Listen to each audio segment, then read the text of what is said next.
All right, everybody. We are back with some more interviews. Sorry, rest and follow in if you're trying to talk to each other. You guys try to talk to each other? Here, I can unmute you real quick. You can say what you need. All No, no, right. no, no, no. We're Okay. good. You good? We're Okay. good. All right. Good, good. You guys are doing great. If you guys are just now joining us, right before we had our last interview, Brad was in there talking about how he and Randy both. He said they got about over the last 4 days about 4 or 5 hours of sleep. So just putting that into perspective for you guys, and they're not the only ones out there. They have the crew with them as well. So if you guys are watching, thank you so much for the support that you have already shown these riders and the crew. Continue to let them know that you're praying for them. Continue to let them know that they're rooting for them. We just passed over $182,000 raised out of the 250. So thank you for the generosity that you guys have been showing. And if you guys have already given, and you know people and your friends, share the word. Let them know why these riders are out here and this team is out here doing what they're doing, trying to raise awareness and support to end child trafficking in our generation. Well, as you guys know, we have another interview lined up for you. Up next, please join me in welcoming the Human Trafficking Task Force partner, another one of them from North Star Initiative. We have the CEO, Melinda Clark. Melinda, welcome to the stream. It is so good to be with you. Thanks for inviting me on. Of course, it's good to see you. We had you on last year, right? Yes, I got to talk with you then too. Yeah. Well, happy New Year. I haven't seen you since the New Year.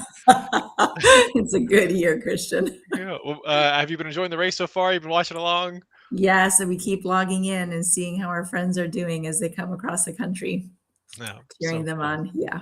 Well, Melinda, for those of you who might not be familiar with you or your organization, could you just tell us a little bit about yourself, your role, and kind of the mission of the restorative home you guys have?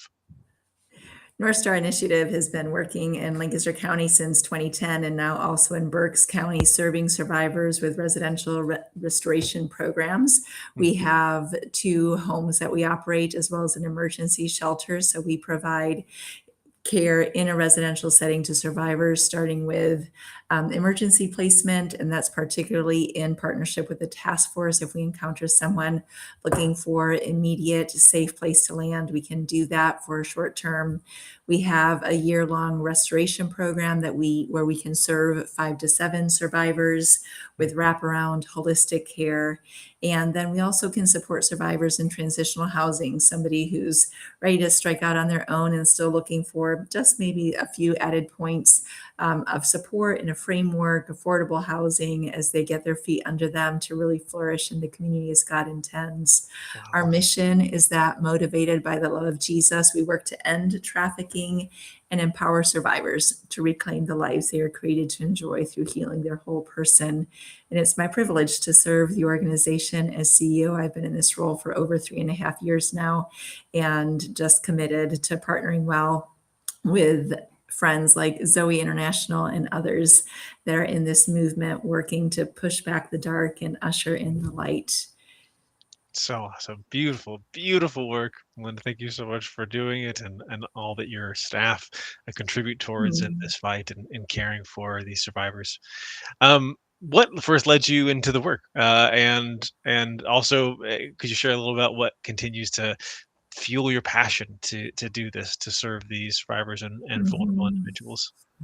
My background is not necessarily specifically in this movement, but has been to serve organizations with critical missions like this, to do it with excellence and collaboration and a kingdom mindset. Mhm. And so I came with that posture to North Star, passionate because it genuinely is, as I was just saying, talking about our mission. It is the work of it is God's missional heart. His mission in the world is to push back the dark, to usher in the light. He does that in the gospel. He does that in our lives. He has done that since creation was upended by the fall. He has consistently been coming into the world to push back the dark and usher in the light, which He is. He is light. And ultimately, we will live in the kingdom of light where there is no darkness. And along the way, we are, as His people, as His followers, to be part of that shalom work, restoring the wellness that he intends by pushing back the dark and ushering in the light.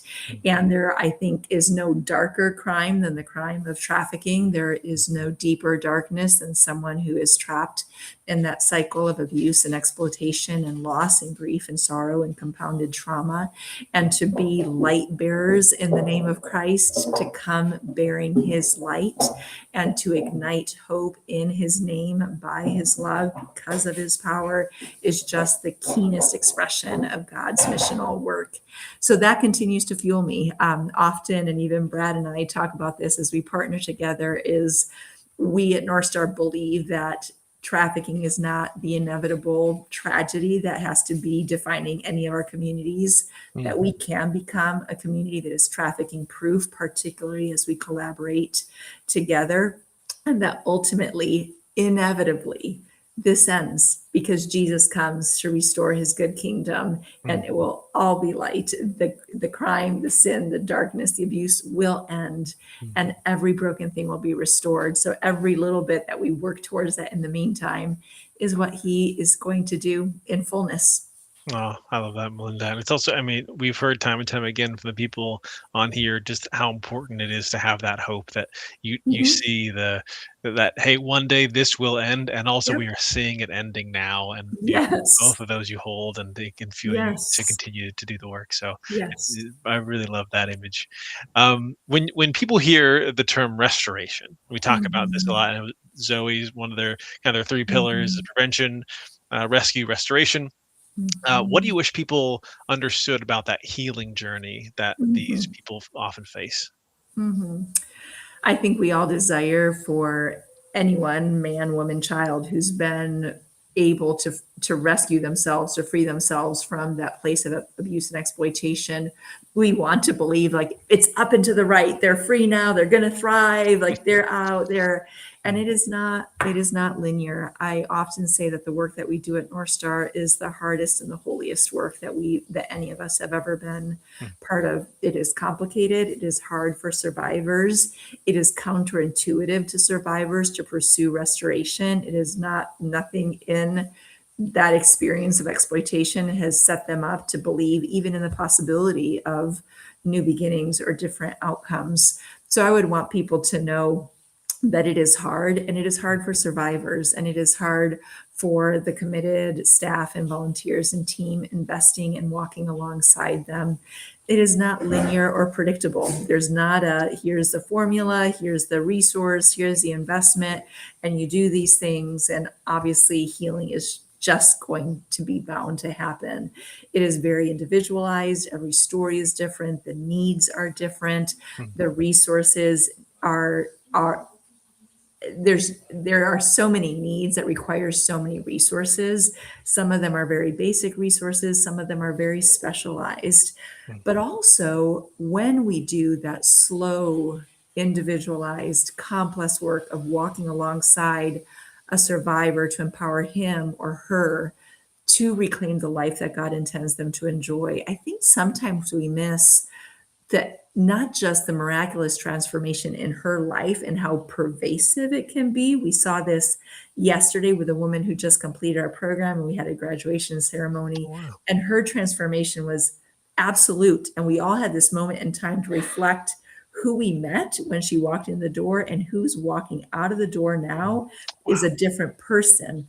But along with that comes this generational impact, not only the people in her community who have watched her and are continuing to watch her, but who she's going to touch through her work, who her family will be.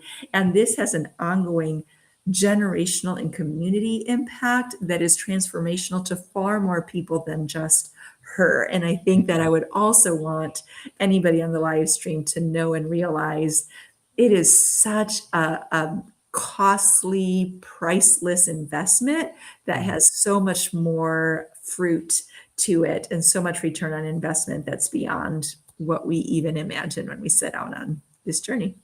Wow.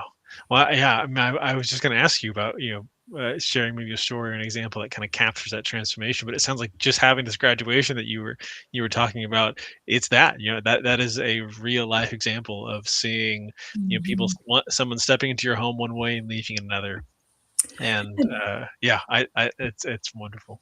I just want to give you our favorite quote. The Yeah, survivor last please. night who's completing the program made a statement, and every person in the room who's a member of the team, we all sat up and looked at each other because everybody's attention was caught at the same time. Mm, Because she said this, these are literally her words because all of us wrote it down. She said, I spent so much of my life wishing my life would change, and I couldn't make it change because I was by myself. And I mm, started asking God to send someone to help me. And what I never knew was that He was going to send me an army, and that would be an army of angels who would come alongside me, and mm. that's what would make my life change. Wow. Oh, praise So God. even Oh, Christian, as we think of this race, right? Like who we are in partnership and friendship with Zoe and this collaboration and this beautiful synergy that we have here in Lancaster County with our friends at Zoe. I'm looking at the rest van and this whole crew of support that's behind the riders and mm, looking at you and the donors who are coming alongside because there's a financial need, because this is a costly investment, right? Like mm, a survivor who said, God, I need someone to help me. Would you send someone? She did not know that God was sending an army, and that army is showing up even on this race, not just two guys, but the mm, army behind them, because we know the impact that this will have on so many children that Zoe is reaching and the survivors that they're impacting in Lancaster County mm, and the ones that are never going to be survivors because they're never going to be victims because Zoe advocates are present as that buffering safe relationship even before the exploitation happens so that it never does. yeah. That's an army that is causing the darkness to end. So good. Man, well spoken. Well spoken. Melinda, speaking of this army, this kind of community collaboration, what would you say a role that local communities can play Mhm. in helping to create Mhm. environments where Mhm. vulnerable individuals, they can find support and they can find safety and they can find belonging? I will be frank about one of the greatest needs that this race is also focused on for ZOE International. ZOE, as we are, is completely community funded, and Mm. we do extraordinary work because we are backed by a community who sees the importance of this. There are two men out on this highway right now who have who are engaging the generosity of an army of financial supporters because the staff involvement, right? The teams are the program, the resources are Mm, available. We never have to say no to a survivor's needs because there's an army coming alongside with financial support in large gifts, monthly gifts, small gifts, grants. And that is crucial. mm, And being able to make those financial investments is what turns the wheel for survivors. sure. It is also a crucial investment from the community to pray. Mm, The enemy is so determined to destroy lives in the evil of trafficking. mm, And every time that we march into the kingdom of darkness to pull back someone that the enemy thought he'd already destroyed their life and there was nothing redemptive left, and we march in to say, no, the kingdom of light is coming for this one, he reacts by making himself big and scary and distracting and disruptive. And that work is done on our knees in prayer. mm, That as we pray the name and the blood and the resurrection power of Jesus against the enemy that's already conquered, mm, we experience his power working in our behalf. And we need people praying with us because that's some of the most crucial work. And people who come alongside as volunteers expand our capacity, our reach. I told somebody today, whatever lights you up, that brings you joy, that you enjoy doing, there's probably a way to put that to good use in this movement, whether it's for Zoe, whether it's for North Star, whether it's for another local sure, ministry. sure. What you love doing will benefit a nonprofit. If it's organizing, there's cleaning and organizing that needs to be Mm, done. You love to cook, there are staff that need to be fed, and you could feed them at a staff meeting. yeah, You yeah. love sewing, there's a survivor who wants to sew, or there's whatever it is that brings you joy. What more step, what one more hour of that could you do on behalf of a mission Mm. like Zoe's and like ours and be part of it in the thing that already brings you joy? I love that. It's also great just to unlock the imagination of people who are listening to go, like Mhm. you said, hey, I guarantee you there's something that you love that can be plugged into this work to further the cause of Mhm. protecting these vulnerable children and Mhm. helping the restoration process. Well, Melinda, what are you personally most encouraged by Mhm. as you look forward to the future of survivor care and restoration efforts in your community? Mhm. Mhm. I already, in the time that I've been working alongside Zoe, we have seen a shift and seen the wheel turning around Mm, prevention efforts. I know that the more education and awareness that we can engage with our community, the more people that are equipped with knowledge of what the tactics and strategies are, the more we can keep vulnerable people safe before they're ever exploited. Traffickers are looking for a vulnerability that could be their opportunity to exploit someone. And the more that the community is equipped, the more we can prevent that because we are all on the same page to keep people safe. mhm, And I have really been encouraged by the number of presentations, the open hearts, open minds, people that want to hear, want to know, want to do better, want to do differently. That's encouraging to me. I am so encouraged. It is not necessarily common in most circles, not necessarily, unfortunately, maybe common in faith based nonprofits, but the open handed partnership that Zoe has to say, listen, none of this is for us, none of this is about us. It is mm, in service to the kingdom of God and the vulnerable people we are reaching. How can we bless? How can we serve? How can we support? How can we do better work together and really release more impact into the lives of the people that we're reaching? I love being part of that kind of partnership and collaboration to say, hey, I see you, I support you, you mm, have my full backing. How can I serve you? And what can we do to you're on that? Okay, we're going to focus over here. And I know that the more that we have that kind of open-handed, open-hearted collaboration, we're going to see bigger and bigger impact. I also think we're really getting better in this movement, being mm, more strategic, being more deliberate, and being more focused, even having metrics and measurements, which doesn't necessarily sound fun or fancy, but really paying attention to what really fuels the mm. needs of survivors and what really brings different outcomes. And let's put our time and energy in the things that we see are making a difference. And I really think that we're getting better as a movement, and that has me encouraged because we're getting smarter. That's so.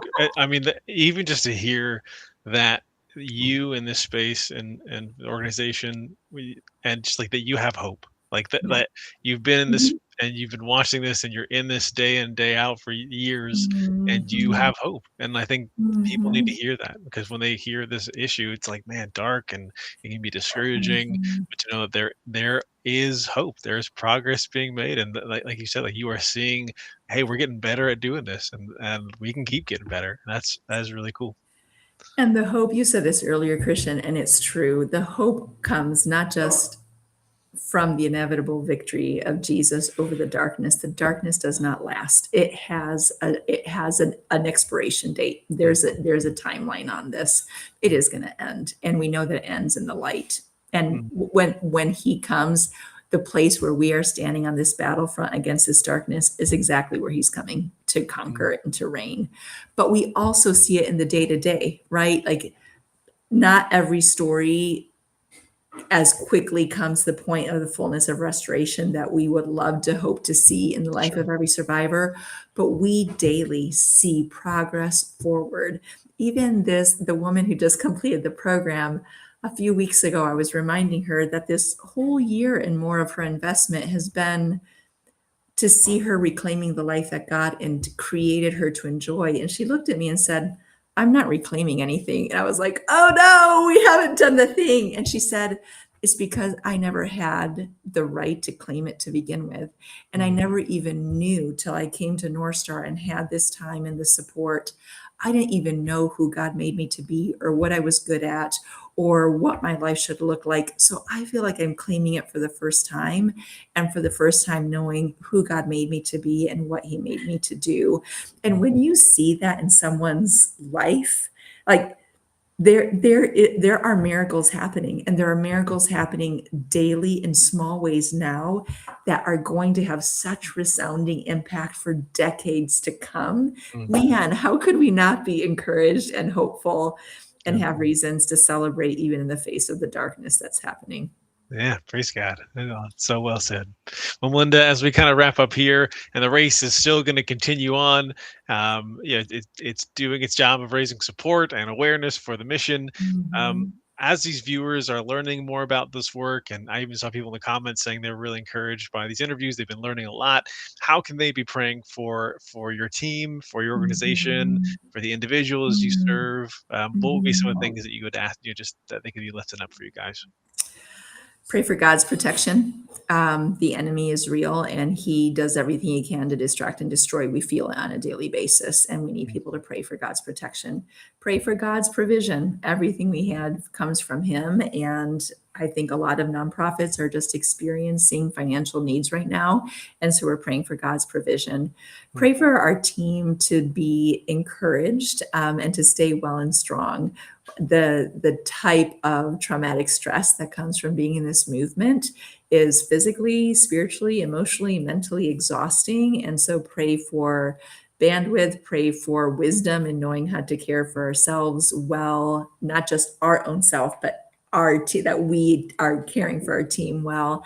And then as we pray for the survivors, just pray that um, so many things that I ask you to pray, but particularly something we pray daily is that God would shut down the voice of the enemy and shut down his lies in their minds and hearts, and help them to have open eyes to be able to see how he sees them, that they would have the strength and the resilience to stay committed to this healing journey, because it's hard. It is hard work. And many of them would say it's one of the hardest things they've ever done, to leave behind chaos and pain and abuse and to do the work of learning how to live a different way. So pray for their strength and their tenacity, for their healing, for work that is meaningful and satisfying. That's one of the biggest challenges that they experience on a regular basis. And pray that we know how to be a blessing to our community as we do this work with them, that we are a blessing in return, that we're giving and as well as receiving. Awesome. Wonderful things. We will be lifting those up for you, Melinda.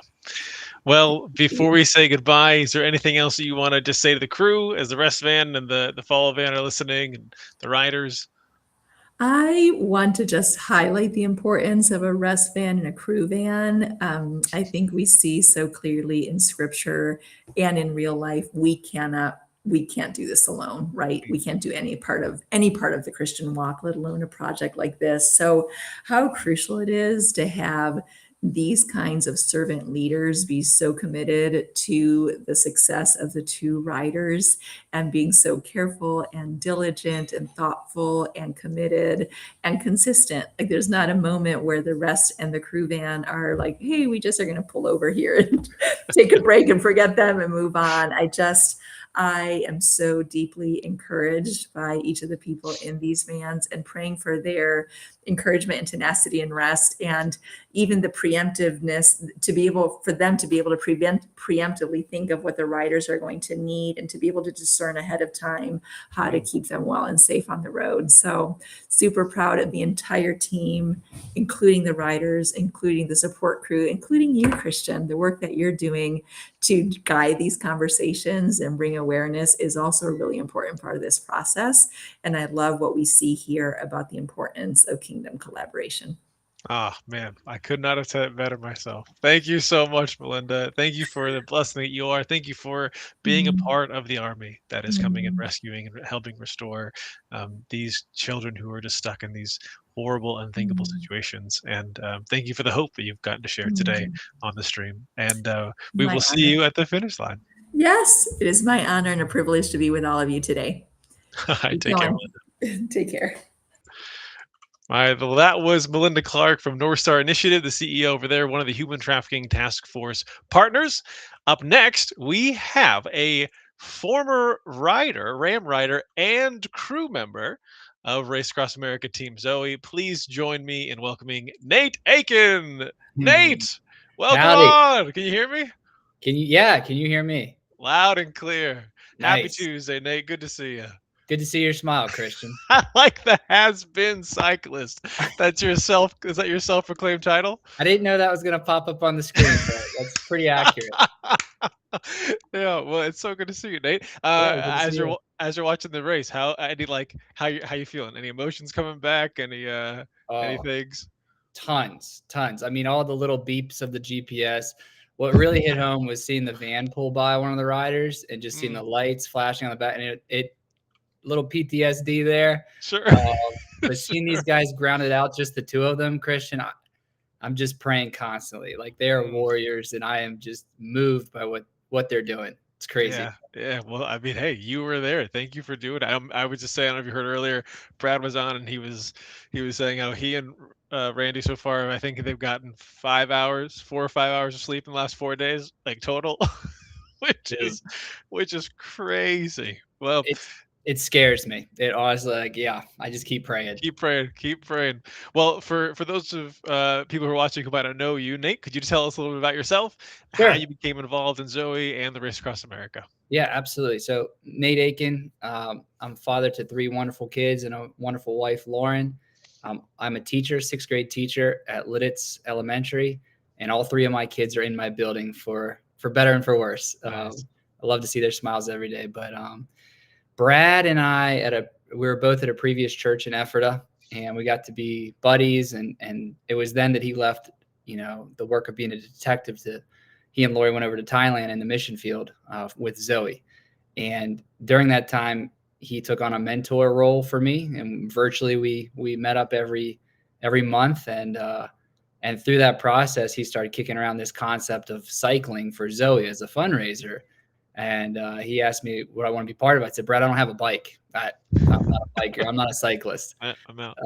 Yeah, so you can relate. So I got a bike and joined them for a portion of their initial ride across, which wasn't RAAM. It was just a fundraiser, an awareness raiser, going East Coast to West Coast. And some friends and I joined them for a bit, and then just got hooked. Matt Lapp gave me one of his bikes and just started training with these guys and fell in love with the social aspect of cycling. And obviously, if you can do it with Zoe, my wife and I fell in love with the mission of Zoe and the leadership. And obviously, we're here for Brad. So that's kind of the short of it. Yeah, no, I love it. Nate, you've experienced RAM now from two pretty different perspectives. You were a cyclist and a crew member. So what can you talk to me a little about the difference that you experienced in both those roles, maybe some like the challenges of each or how they were pretty distinct from one another? Yeah, they are distinct. It is much more fun to be a cyclist. I was looking at Randy Whitmer and Alex and Bill there, like working their tail off on the crew and just watching the crew, Lori, Betsy, and everyone that's chipping in behind the scenes. It is being a crew member. I remember my first time I flew out midway through the country to meet them, and I don't think I slept for 60 hours. I mean, it was our initial debut. Wow. I was like, this is awful. And the cyclists get all the glory, but the crew is what make it happen. And we just so appreciate their role. But yeah, they're definitely distinct roles, and it's been a blessing to chip in both ends. That's awesome. What is something that most people watching live stream would be surprised to learn about what it takes to complete the Race Across America? Because they're watching the stream and maybe they're seeing it kind of this like, all right, it's kind of a leapfrog and you're kind of doing your thing and there's a night shift and a day shift. But is there something that you would be like, hey, people would be surprised to learn that this it takes this to do this work? A lot of things come to mind. I think stoicism can be really helpful. Like there's going to be things that happen. Elk hitting a van, the fire in the van, right. A deer, diving across the wreck with Jeff. I mean, just processing all of that and leaning into the Lord, because we can't do it on our own. We have to rely on him to provide for us in those moments. So just being prepared for everything and being ready to take it on level-headed and patience, and show that poise that we want to be in those moments as believers and walk that walk. The other thing is I've done night shift twice and day shift once. I prefer the coolness of night. The 2 to 4 a.m. window definitely sucks, but in day shift, which can be brutally hot. Sure. You have access to iced coffees, sandwiches, burritos, like all the good food that can get you through it. So that's the benefit of the day shift. Just things you don't think about until you go through it. I know, like even though I have been following this for the past couple of years, I never thought about that. At the nighttime, Dude, a lot of stores are closed. I'll never Daytime, forget they're open. being on night shift the first time, and we were FaceTiming with day shift, and they're like eating these chipwiches, and I You're was so mad. I just like, was where did so you mad. get those? Yeah. You Wow. dirty dogs. Wow. Well, we gotta find a way to show night crew some love. That's right. That's right. Uh, when they every RAN participant, as you've been on this for a couple of years, everyone has their moments they'll never forget. Is there a standout particular memory or experience for you of just like, man, till the day I die, like I will never forget this part of the race? It's impossible for me not to say when Jeff wrecked. Mm, There in the Spanish Peaks. Like we were just watching the live stream today as they went down the Spanish Peaks, and just definitely a traumatic memory. I'm mm, so grateful that he's doing well and his family are doing well in Colorado. Um, Finishing that year in second place in the 8-man competition with only 7 riders for mm. 2/3 of the country. Yeah. And just like I was saying earlier, you go through it with this stoic mindset of like, what would Jeff want? What do we need to do to accomplish the mission? What are we here for? What's our why? And Mm, then you get to the finish line, and I just lost it. I just mm, bawled like a baby because all of that was kind of pent up and just leaning into the Lord, and it was kind of release point. So yeah. there's definitely been some highlights. Um, Another thing I'll mention is a lot of people ask, what's your favorite segment to ride through the country? Hmm. The desert can be beautiful. It can be brutally hot. The Colorado pines are remarkable. Hmm. The Kansas flats are terrible. They're awful. But the Sorry, hills kid. in West Virginia and Maryland, but it just made me so grateful for the roads here in Amish country, Lancaster, Pennsylvania. The Mm. variety of the rolling green hills, and so the answer is the variety. But we have it pretty good here in PA. I remember Nate, that Brad was saying, I think a couple years ago, when you guys were riding, that there's something about it's the phrase of like when the horse smells the barn or something, Yes, and it's like you guys are getting close to you're getting close to home, and like yes, you just like it just like re-inspires you, just like kick it back in, and absolutely, and that's what makes my heart break for these two.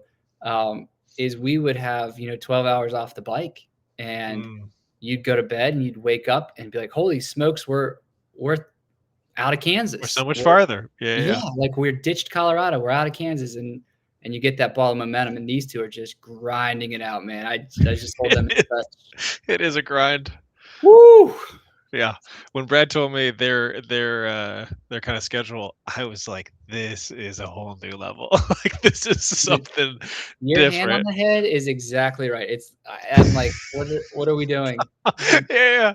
Well, hey, I mean, it's like the work is not done, and they're like, hey, let's get back out there. We'll do it again. I love them Uh, for it. I love them. yeah. Uh, Nate, so you kind of talked a little bit about this, but when you're out there, when you were riding, when the race was becoming difficult, when you're in the Kansas flats and it was just hard, what was the thing that helped you just keep pedaling? Like what was that thing? I think for ZOE, one of the best, ironically, the best moves they made is when Brad stepped off the bike and just entered a pure leadership role. And Hmm. it was that year we made he as a leader of ZOE made the transition to really focus our prayers and our minds on certain children with their Mm, different stories, changing their names, and we would write their names on our arms. And so we're just out there looking at our forearms as we pedal on the TT bike, praying for them. mm, And you have to have that why to get up at 4:30 and train for this, and then to be out there in the rain, freezing, or whatever it is. Like you have to remember your why and encourage each other on and spur each other on. But man, the people following along in the race, the crew, like the encouragement, the prayers, the text, it all matters. So mm. if you're listening, don't hesitate to shoot a text out, put a message on Facebook or on the live stream, because it all encourages the crew to know that there's people walking through it with them. Mm. Such a good reminder. And I know, like, I remember for you guys, for your race, that meant a ton. And I know Yeah, already people here have been chatting and sending stuff. Like Nate said, keep on sending that love and support, because take it from a man who wrote it himself. It really does matter. for sure. But Nate, how would you say that kind of participating in this race, participating in RAN, deepened your understanding of ZOE's mission and the impact that this race makes possible?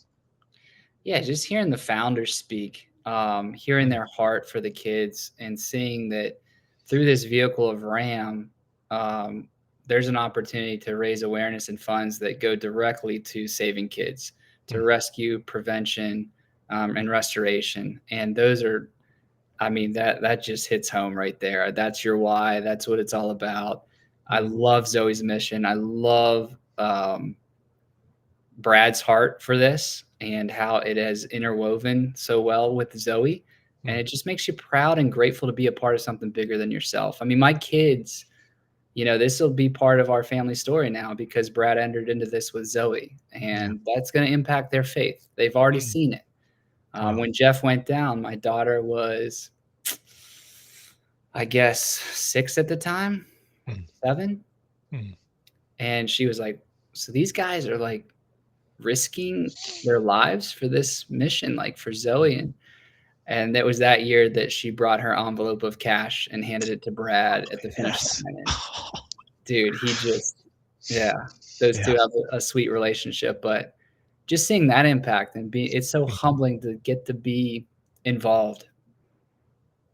Yeah, I do love just Nate that reminder of, it's easy to be watching this sitting down, you know, you're enjoying a stream of them on the road, but the real risk that you and everyone has taken and takes and is now taking to do this, to fight for this cause, to raise awareness. You know, this is not just a casual bike ride. Like this is like putting your safety and health like on the line for what you believe. And so, Nate, thank you for doing that. And we thank the crew who's listening and the riders right now for doing that now. And as we start wrapping up here, looking back on your experience, both as a rider and as a crew member, what would you say you're just the most thankful for? Oh, certainly growing closer to the Lord through the experience, and then the lifelong friendships and relationships that have been formed. I mean, each RAAM team has their own chat threads. Some are interwoven. I've got a bunch of cyclist friends that I can, you know, connect with at any time. But just, that was kind of my encouragement for Brad and Randy, is just to lean into that time with the Lord. They're going to be under the stars more than we ever were. As you know, as an 8-man team, they're going to be there 4 times as much, and just to enjoy that intimacy with the Father and lean into Him for strength and experience His love throughout the journey, because it's pretty special. You don't get this opportunity normally, so it's a blessing to be a part of. Yeah, I mean, I can almost confidently say I will never get this opportunity. So, you could. I didn't think I would. That's fair, Nate. That's fair. Maybe us watching, we might be out there in a couple years. Yeah, Christian, do you have a bike? No, but hey, you didn't, so I didn't either. How old are you, Christian? 32. Oh, you're a baby. I could do it. Let's go. I got years. Time to take off the training wheels. I'll live stream while I'm on the bike. It'll be good. I'll host it. Interview yourself. Yeah, I'll host it from the road. That's right, 2 angles. Right through it. Yeah. Yeah. Nate, well, as this year's team continues their journey across the country, how can viewers? You mentioned a few things, but just specifically, how could viewers be praying for the riders, for the crew, for the mission? Yeah, please pray for strength for them, for mental acuity, and just for health. I mean, they can't afford injury, they can't afford illness. I know the Lord has already, healed them in different circumstances already in the race.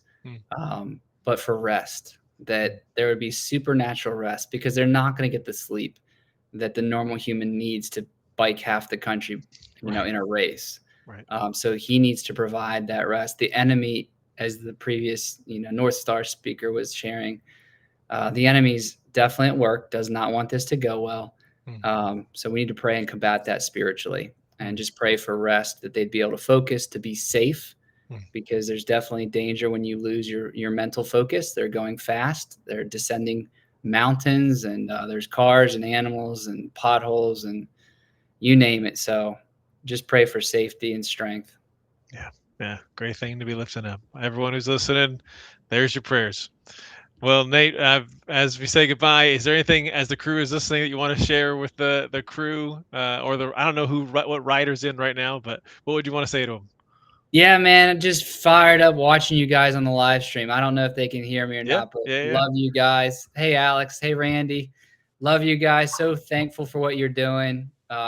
Hearing your voices on the live stream and hearing how you're operating with lack of sleep and keeping these guys healthy and safe. It's you're doing the Lord's work. So keep it up, boys and girls. Yeah, Lois, Lori, Betsy, everyone else on the other crew. You heard it from Nate. Well done, way to go. You got people praying for you. Well, Nate, thank you so much for not just your time today, but also just your time and your heart and your family's support for this mission and this cause, and how you continue to pray and support ZOE and just the work and the fight against child trafficking. It is an honor to have you here, and we will see you at the finish line. Christian, you do such a great job, dude. So keep it up, man. You're in the right spot, and it's always a pleasure. Oh, thank you, Nate. We'll talk to you soon. All right. See ya. Bye-bye. All right, guys, we're going to take a quick break before we come back with a few more interviews. I'll turn it back over to the rest van to follow them. But again, if you guys are just now tuning in, or you're learning about this, or you're hearing about this for the first time, and you want to know more, go to gozoe.org to find out more about the cause that these riders and the team are raising awareness for and fighting for. You can scan the QR code to give. Just as you heard, the need is great.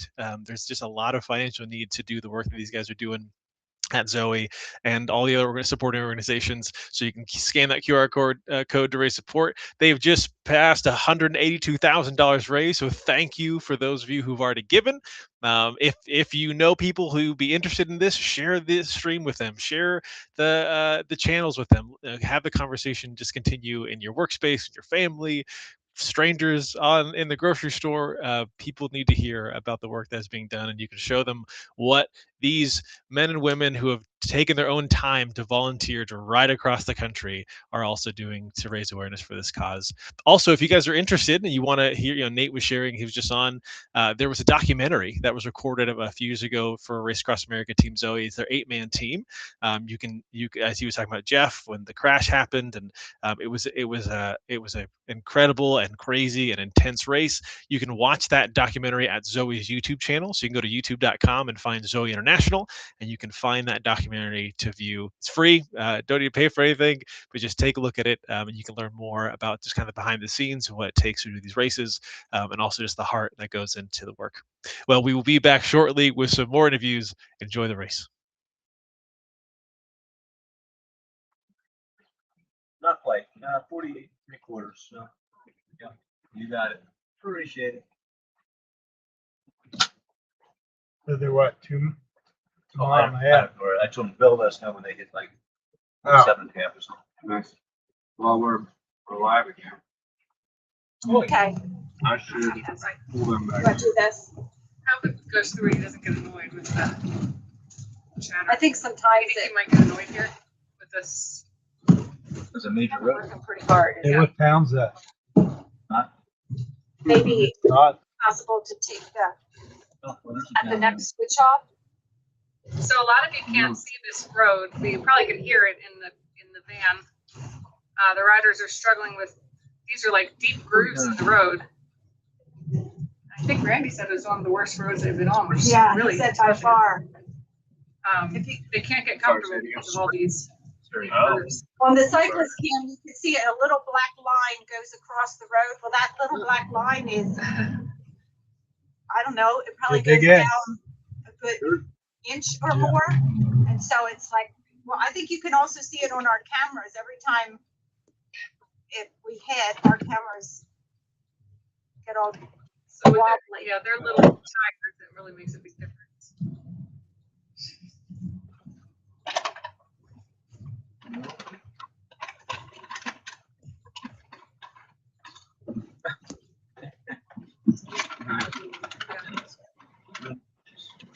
I didn't let her. Okay.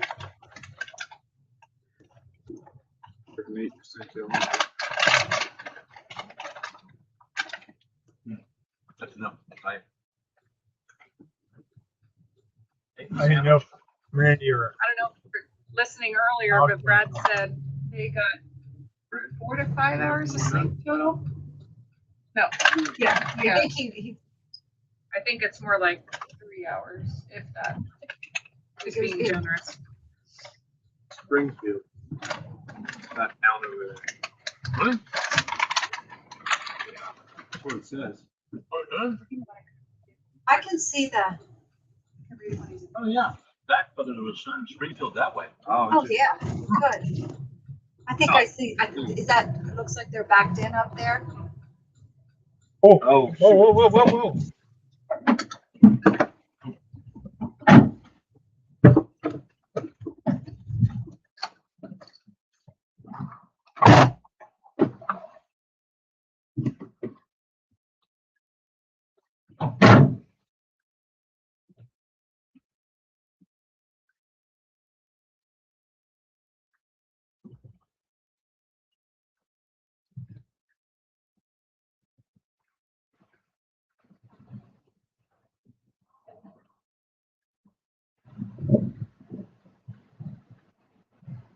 All about 48, that should be good.